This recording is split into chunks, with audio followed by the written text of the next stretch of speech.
Hi guys, how are you all doing? I hope all of you doing well and all of you are safe with your families at home. Well, the last week has been quite disturbing and very disappointing to be honest. Just like the weather today, which is very grey, the mood in the Indian market, the auto segment is rather dull and grey, especially after Ford's exit.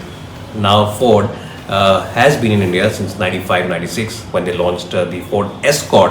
And I was a kid at that time, and it was a very nice car in terms of looks and the luxury factor because at that time we only had the Daewoo Cielo, the Maruti Esteem, and of course the Opel Astra also came around the same time. So we only had three or four luxury cars, and the Escort was one of them. Now, Ford, when they launched in India originally in the 1990s, came with Mahindra. Mahindra was the alliance partner at that time, and they were almost an alliance partner even now, about 7 8 months ago, or at the beginning of this year when they officially called off the alliance. Now, the reason why they entered India was also probably the reason, or the same company why they exited finally out there, but that's a discussion or a debate for another day. Let's talk about what happens to you if you own a Ford car. Now, if you have an EcoSport or an Aspire, or if you any car which you bought about a year ago, 3 years ago, 4 years ago, and you're planning to sell it off, the first big impact of this news is that your resale values will immediately drop, and they have dropped already since the last 2 days when the news has come out, by about 20-25%. So if you're planning to sell your car from 2018 titanium diesel TDCI, you might have been getting about 7 or 7.5 lakh rupees from a dealer. Now the same dealer will only offer you about 5.5 or 6 lakh rupees maximum on the car because of this news. So that's the big impact. Resale values will immediately drop. If you already had a Freestyle which you owned for the last 2 or 3 years and you plan to sell it off, and you were getting about 6 lakhs on a diesel version, you'll probably only get 4.5 lakh rupees on that car now. So the resale values will immediately drop by 20-25%, and that's unfortunately the way the market functions.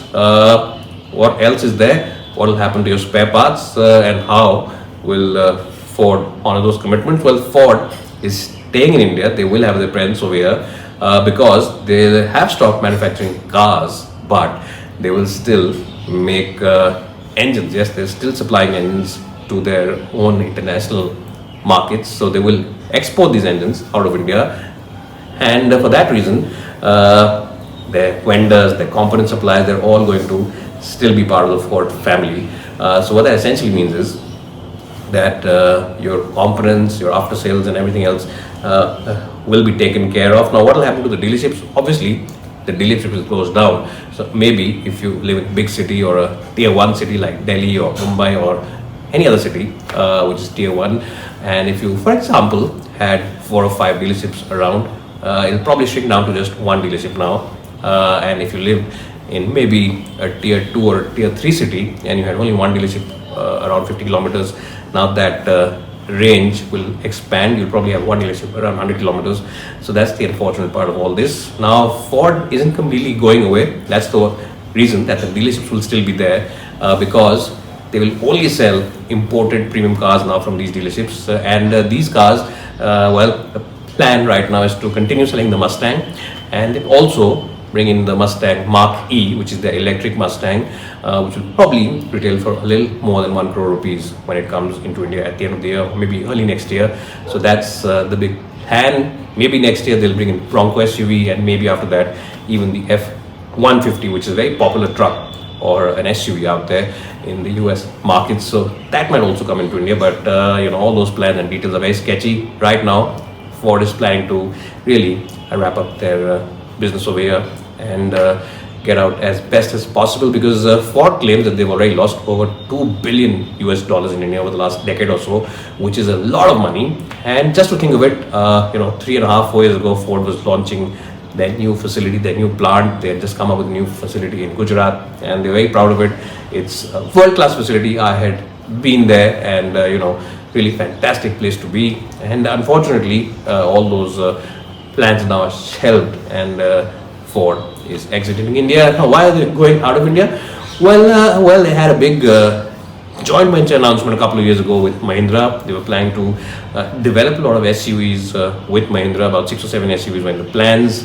Engine sharing, platform sharing, a lot of things were going to be shared and discussed. But unfortunately, because of the COVID situation last year, that's what Mahindra says, because of the COVID situation, the business plan and the overall feasibility of that product.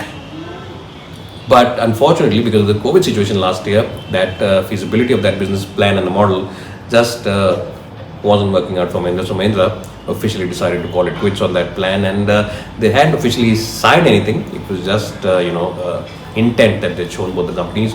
But unfortunately, Ford was banking on that alliance too much, and once Mahindra pulled out, Ford was, to be honest, left in the lurch, and they didn't have a plan B, so to say.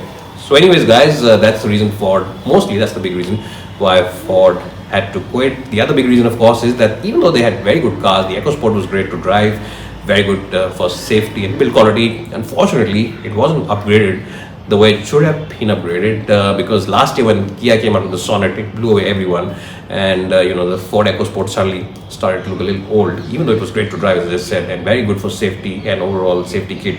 I think customers just felt that, why should we buy a car which is around 6 to 7 years old when you have such a fresh and nice product. And even the Tata Nexon was upgraded, so really a lot of competition in the compact SUV space. And apart from that, apart from the EcoSport, they really didn't have any big cash cow or any big seller in the market. The Figo sold originally when it was launched in 2009, but the second generation of the car just didn't take off. So buyers lost interest in Ford, and unfortunately they had to pack up.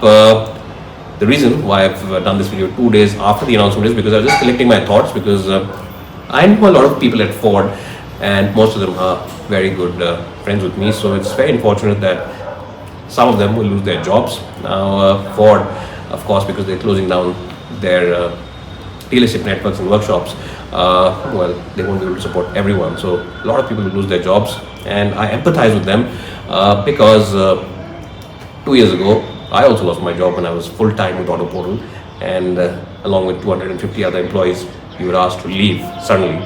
So that's something which I empathize with. But let's hope that better days prevail for the employees, for the people working at Ford, and let's hope that they get jobs very soon and get their jobs which they want, because when a company shuts down like this, a lot of friendships are lost, a lot of good family members who work like family members, honestly, you have to move away from them. So it is emotionally also very heartbreaking. Anyways, guys, that's today's video about Ford and why they quit, and what could have been done. But that's the way it is. If you have a Ford car, drive it and enjoy it, because really they have some great cars. And of course, if you're planning to buy a Ford car which might be out there at a dealership, just ask for a good discount. You never know, you might just get a good discount, because that will help you offset the loss in residual values. It's bye for now, and thanks so much for watching. Dear friends, today we have announced the restructuring of our operations in India, and I wanted to take the opportunity to share the details directly with you through this video.